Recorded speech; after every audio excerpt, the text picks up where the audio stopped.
Bonsoir, bonsoir. Aujourd'hui, la vidéo de l'originalité. Non, bien sûr, je déconne. On va faire un tag qui est bien connu, à savoir le tag livresque de A à Z.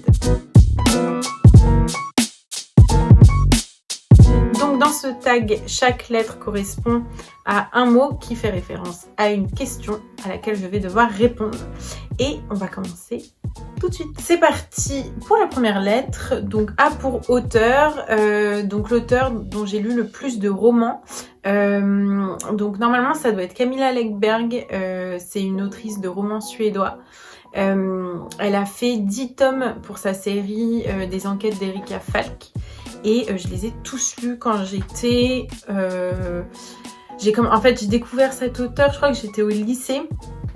Et elle a fait une longue pause entre quelques tomes. Et du coup, je les lis depuis le lycée. Et là, le dernier que j'ai lu, je sais pas, c'était peut-être il y a 2 ans. Donc, c'est du roman suédois, hyper cool. Vraiment, c'est une de mes meilleures... une des meilleures sagas que j'ai lues dans son genre thriller. Donc les romans suédois, bon, en général, en tout cas Camilla Läckberg, ses romans c'est surtout des histoires de famille, des secrets, des choses comme ça. Et il y a toujours une partie de l'histoire qui se passe 20 ou 30 ans après et l'histoire actuelle.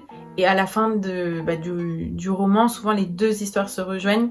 Et vraiment, Camilla Läckberg, c'est ce genre d'auteur qui, à la fin de son roman, on pense avoir la réponse parce que c'est souvent des enquêtes de meurtre. Et en fait, les 5 dernières pages, elle twiste tout et en fait, on n'a rien compris et du coup, c'est une fin totalement différente. Et ça, elle est très très forte pour faire ça. Ses derniers romans, pas une grande fan, dans le sens où je trouve que ça a perdu un peu de sa superbe, mais soit c'est parce que je suis trop habituée, du coup, parce que j'en ai trop lu, mais dans sa globalité, c'est une super auteure. B pour best, c'est-à-dire la meilleure suite de série. Alors, la meilleure suite de série pour moi, et de loin, pour l'instant, c'est le 2e, voire même le 3e tome de Millennium. Donc la trilogie Millennium de Stieg Larsson. On est encore dans du roman suédois. Promis, ça ne va pas être ça pour les 24 autres lettres. Mais voilà, on est encore dans du roman suédois. J'étais hyper fan à l'époque. Et pour moi, la trilogie Millennium, c'est vraiment une des meilleures sagas, pour moi, de tous les temps.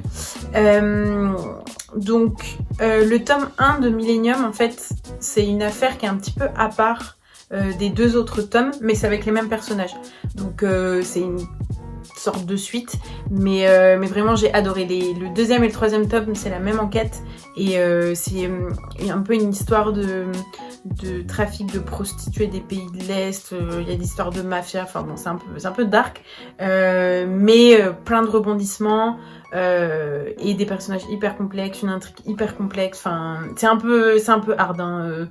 Millennium, âme sensible s'abstenir quand même parce que pas mal de scènes de viol ou de la violence tout court, c'est un peu dark, mais si on arrive à gérer un peu la violence, honnêtement c'est une super saga et je vous la recommande 1000.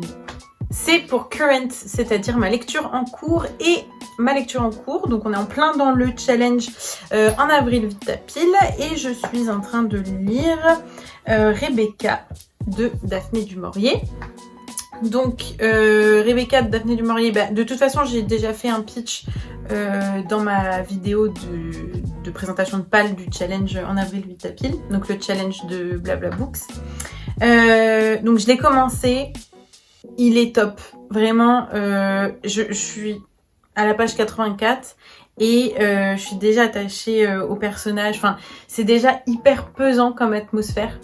Et en vrai j'adore ça. J'ai trop hâte de savoir la suite. Un plaisir de redécouvrir la plume de Daphné du Maurier que j'avais découverte dans Ma cousine Rachel. Et non là vraiment pur bonheur, ça se lit hyper bien, hyper vite. D pour drink, la boisson qui t'accompagne durant tes lectures.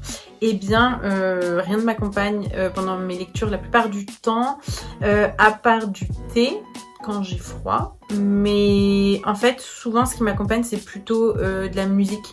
Je mets souvent des bruits de fond un peu genre de la pluie ou la mer ou des choses comme ça. Et sinon, je mets de la musique lofi. Toujours de la musique sans parole parce que sinon j'arrive pas à me concentrer. Et voilà, donc pas trop de boissons, surtout de la musique et des bruits de fond. I pour e-book, est-ce que je suis plutôt roman papier ou e-book, c'est-à-dire on va dire liseuse. Je suis plutôt roman papier. F pour fictif, un personnage fictif avec lequel tu serais sorti au lycée. Je dirais donc 2 acteurs d'Harry Potter.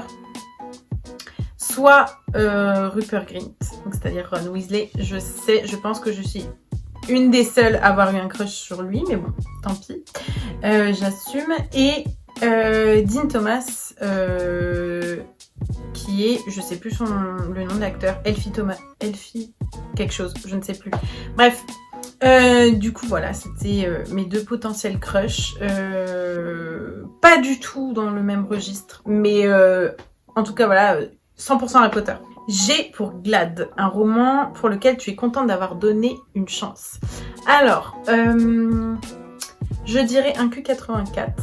En fait, j'avais commencé un Q84, donc le premier tome de la trilogie, je l'avais commencé, je sais plus quand, mais bref, je l'avais commencé par devoir plus que par envie, parce qu'on m'a dit « Ah, il faut que tu lises ce livre ». Donc je me suis dit « Bah, je vais le lire », mais pas forcément par envie, enfin c'est juste que je me suis dit ah on m'a dit qu'il était bien, du coup je vais le lire tout de suite, sauf que en fait c'était pas du tout le bon timing, je ne sais pas pourquoi, mais au bout des 50 premières pages j'étais en mode ouais ok, mais ça me passait totalement au-dessus, donc j'étais bon tant pis, donc je l'ai arrêté et je l'ai repris plusieurs mois après, pendant le premier confinement, donc vers mars-avril, et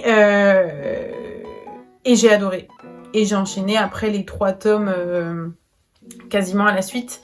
Donc honnêtement hyper contente de lui avoir laissé sa chance parce que c'était mal parti. Mais ça m'a fait un peu réaliser que parfois les romans c'est un peu une question de timing. On peut pas avoir la même impression d'un roman. Enfin, ça dépend du moment où on le lit en fait. Et ça, je sais que depuis, je ne me force jamais à lire un roman parce qu'il faut le lire. Du coup, au moins, ça m'aura appris ça. Donc, merci à Haruki Murakami au final. H pour Hidden, un roman que je considère comme un joyau caché. Je dirais Parlez-moi d'amour de Xinran, qui est une des lectures que j'ai faites en janvier, donc tout début d'année.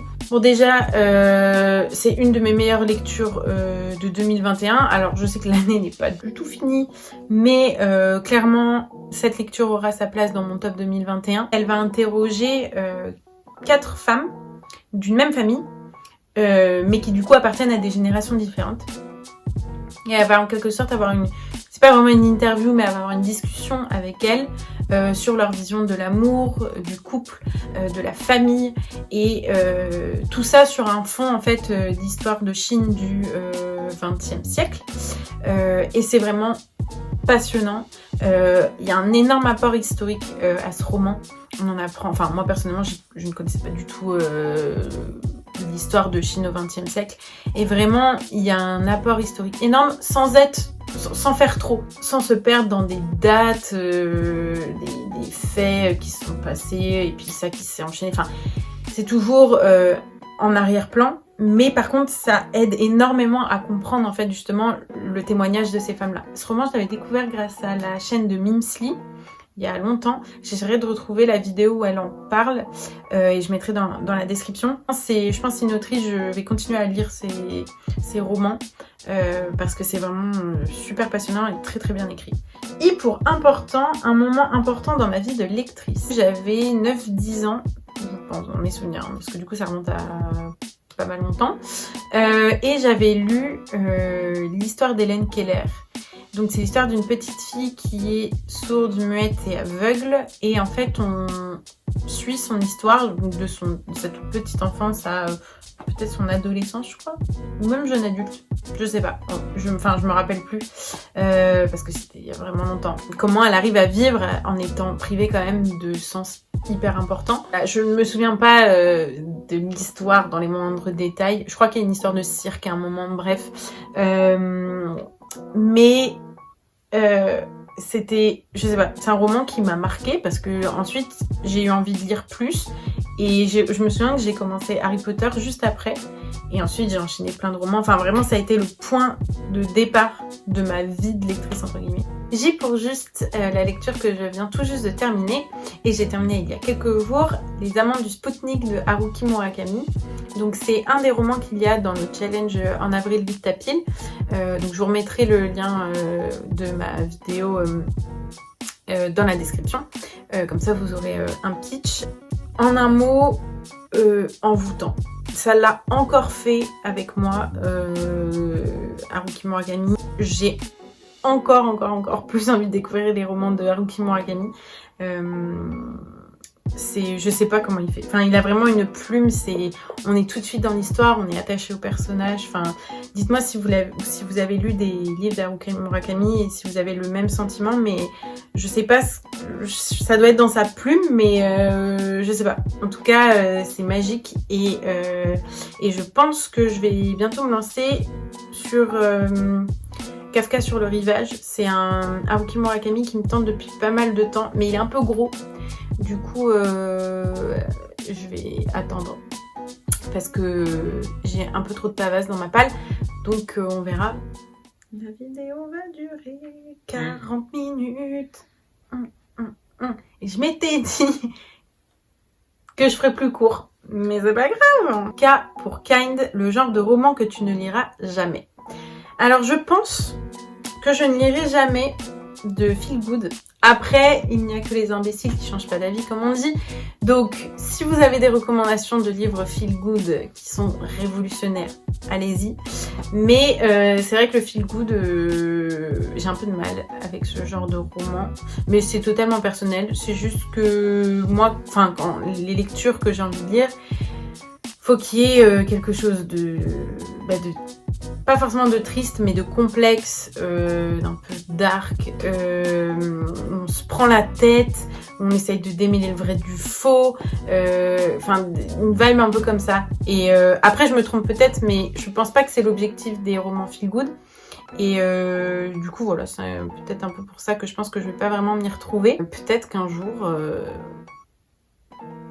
je me mettrai au feel good, on ne sait pas, tout peut arriver. Elle pour le plus long roman que tu aies jamais lu. Grosse dédicace à notre petit Brandon Sanderson, qui fait des pavés de plus de 1000 pages, enfin plus de 800 pages, et là le livre des radieux il s'est lâché, je crois que c'est 1080 pages. Donc la première partie du livre des radieux, des archives de recharge, je pense que c'est le livre le plus long que j'ai jamais lu. Peut-être, peut-être il y a le tome 3 de Millennium, mais je sais plus trop le nombre de pages. Et ça déjà, c'est déjà pas mal, hein. M pour Major, le roman qui t'a causé le plus gros book hangover. Donc c'est-à-dire un trop plein livresque, un livre où je pouvais plus lire après. Je dirais la fin, le dernier tome du Sorceleur, mais globalement en fait c'est plutôt la fin de la saga du Sorceleur, parce qu'en fait j'ai enchaîné, je crois que les 3 derniers tomes sur 7, je les ai enchaînés parce que fallait que j'avance dessus, donc j'ai mis un petit coup de champignon, et en fait je crois que j'ai trop enchaîné, du coup trop d'informations à processer.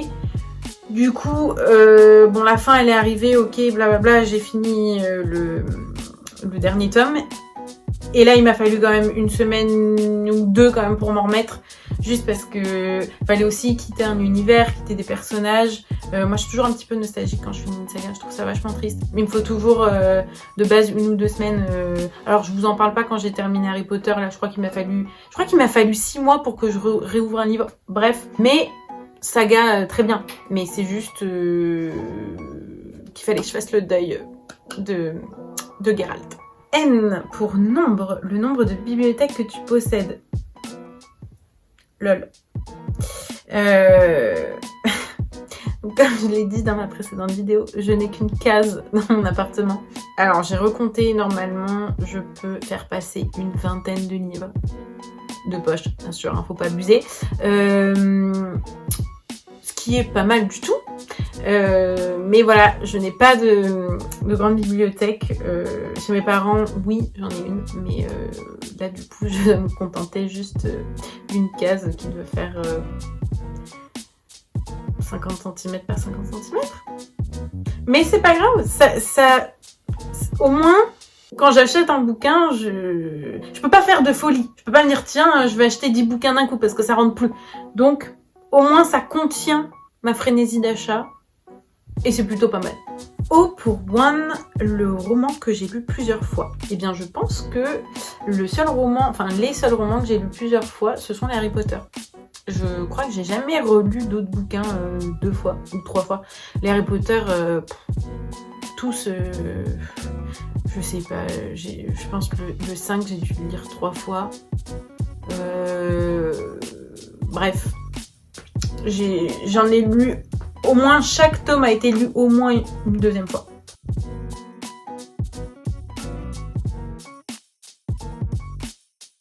Q pour quote. Une citation d'un livre que tu as lu qui t'inspire ou qui t'a fait ressentir le plein d'émotions. Eh bien, figurez-vous que c'était il y a 2 jours. D'habitude, je fais pas hyper attention aux phrases qui m'inspirent. Enfin, disons que sur le moment, quand je la lis, je me dis « Ah ouais, c'est stylé cette citation », mais je vais pas la noter pour autant.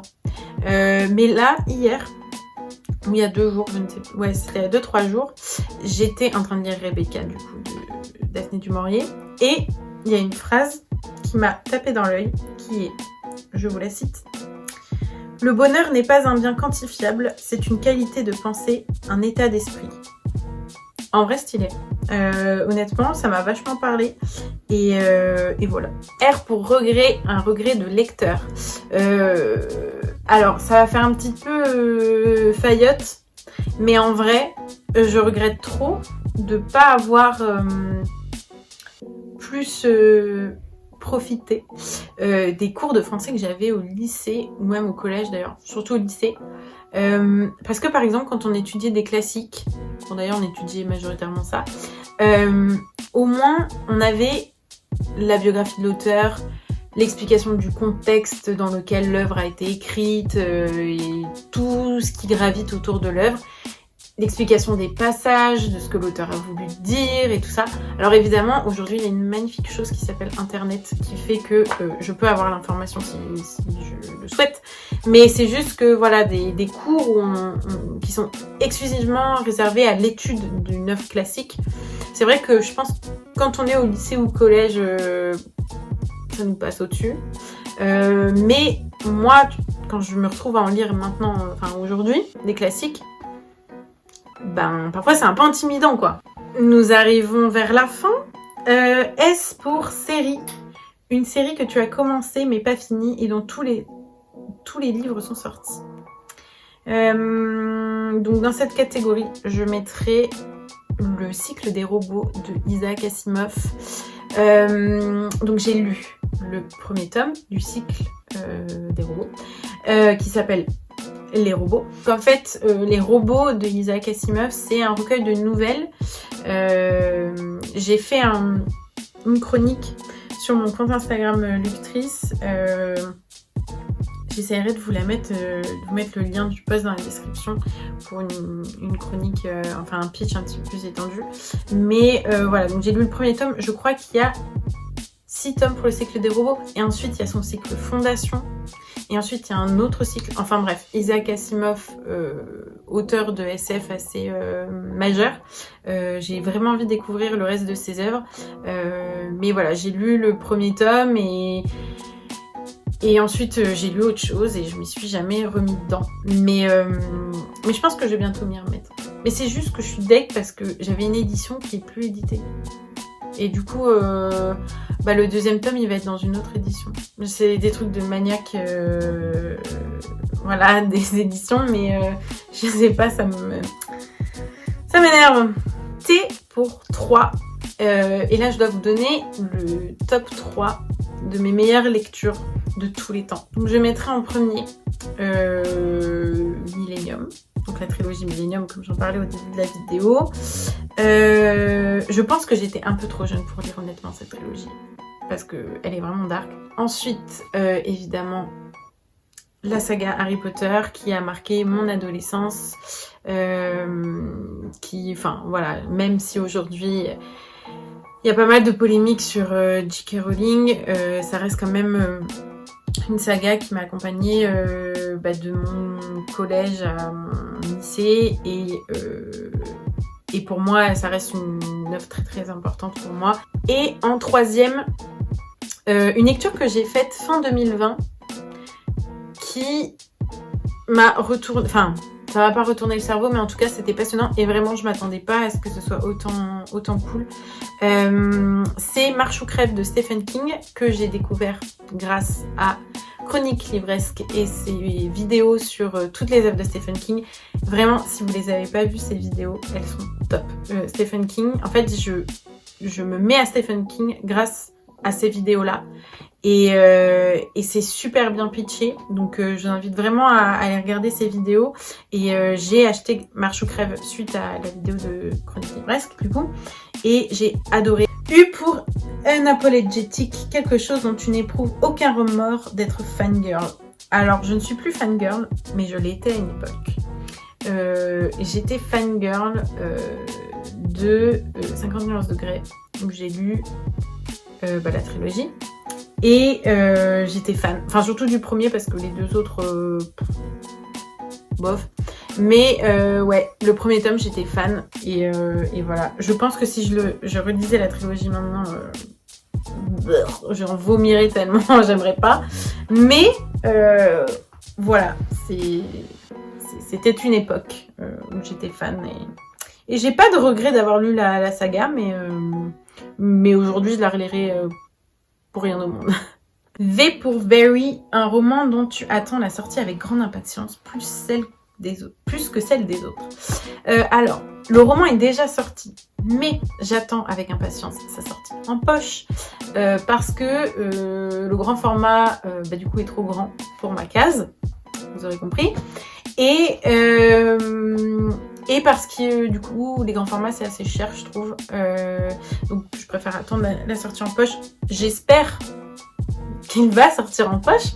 Je parle de Vita Nostra, qui est un bouquin que Cornelius m'a énormément donné envie de lire. Peut-être que je vais craquer, le demander pour mon anniversaire ou quelque chose comme ça. Mais voilà, donc j'attends sa sortie en poche avec impatience. Et j'aimerais bien qu'il se dépêche un peu parce que ça commence à être long. W pour Worst, ta pire habitude livresque. Eh bien, en quelques mots, je pense ma manie de vouloir lire plusieurs livres en même temps, alors que je sais que j'en suis totalement incapable. C'est-à-dire que je voue une admiration pour les gens qui arrivent à faire ça. Donc si vous avez des petits tips, n'hésitez pas à les partager. X pour commence à compter en haut à gauche de ton étagère et prends le 27e livre, La Nuit des Temps de Barjavel. Je l'ai acheté il y a moult mois. Je ne me souviens pas du tout de quoi ça parle. Donc, c'est l'histoire, je crois, d'une équipe scientifique qui va au cœur de la Terre, enfin au centre de la Terre. C'est une expédition. Ils vont au centre de la Terre et c'est tout ce que je sais. Mais c'est un classique de la SF et je voulais vraiment me lancer. En plus, il est pas très long. Ouh, il y a des petites images. Des images un peu scientifiques. Bon, bref. Y pour ton dernier livre acheté. Alors j'ai acheté 3 livres récemment en même temps, mais je vais vous parler de notre ami Stephen King. Shining, classique de Stephen King, on va dire. Le roman de Stephen King. Ouais, il y a ça aussi. Mais bon, bref. J'ai vu le film. Il y a des années, j'étais pas très concentrée, donc je n'en ai pas trop de souvenirs, donc c'est pas plus mal. Et nous terminons, sans surprise, par la lettre Z. Z pour le dernier livre qui t'a volé ton sommeil. Eh bien, désolée, c'est un petit peu répétitif, mais Marche ou crève de Stephen King en fait. Enfin, vraiment, je restais éveillée jusqu'à 1h ou 2h du matin, ce qui n'est pas du tout mon habitude, à lire ce roman. Je sais pas, il m'a vraiment marqué. Donc, pour faire un pitch rapidement, Marche ou crève, en fait, c'est une dystopie de Stephen King où, en fait, c'est des jeunes qui se rassemblent tous les ans pour faire ce qu'on appelle la longue marche. Et en fait, le principe, du coup, c'est que des jeunes se mettent à marcher pendant des kilomètres et des kilomètres et des kilomètres et ils traversent les États-Unis. Ils sont sous l'autorité d'un commandant, donc qui fait office de figure d'autorité, un peu dans les dystopies comme peut-être Big Brother de 1984 ou ce genre de choses. Et en fait, ce commandant est chargé de les surveiller et quand ils marchent, s'ils s'arrêtent, ils ont un avertissement. S'ils s'arrêtent une deuxième fois, un deuxième avertissement. S'ils s'arrêtent une troisième fois, troisième avertissement, je crois. Et s'ils s'arrêtent encore une fois, ils se font descendre par des militaires qui accompagnent le commandant. Donc, bonne ambiance. Non, en vrai, faut être quand même dans un bon mood pour dire ça. C'est hyper angoissant, hyper pesant comme ambiance, mais j'avais vraiment l'impression de marcher avec les personnages et d'être essoufflée en même temps que... Enfin, c'était vraiment super bien écrit. Je mettrai la vidéo de Chronique Livresque où il en parle, parce qu'il en parlera certainement de quoi. Et voilà, nous sommes arrivés à bout des 26 lettres de l'alphabet. J'espère que ce tag vous a plu autant que moi. Je vous dis à très bientôt pour une nouvelle vidéo. Et en attendant, je vous souhaite de faire vos meilleures lectures.